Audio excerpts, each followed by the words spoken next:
সন্ধ্যা 6টার মধ্যে শিক্ষামন্ত্রী পদত্যাগ চাই এবং তার অসংগীতপূর্ণ কথাবার্তার জন্য তাকে জনসম্মুখে ক্ষমা চাইতে হবে।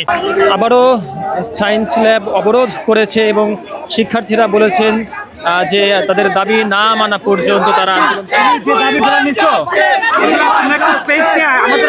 আমাদের চাইতে হবে। আসলেন আমি সংক্ষেপে বলে দিচ্ছি, আমরা সন্ধ্যা 6টার মধ্যে মিলন স্যারের পদত্যাগ চাচ্ছি।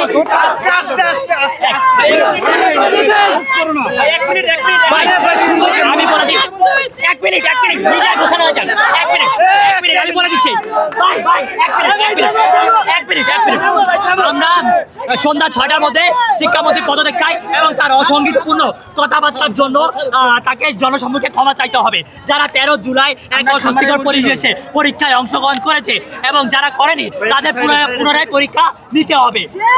অর্থাৎ 15 জুলাই পরীক্ষা স্থগিত করে এইচএসসি পরীক্ষার জন্য একটি নতুন রুটিন ঘোষণা করতে হবে এবং শিক্ষার্থী বান্ধব এবং প্রশ্নপত্রের মান দণ্ড যাচাই করে তারপর পরীক্ষা নিতে হবে।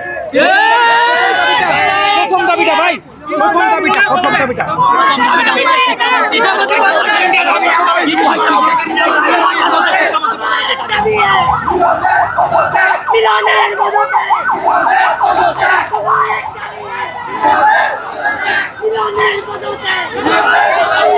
এক দুই তিন চার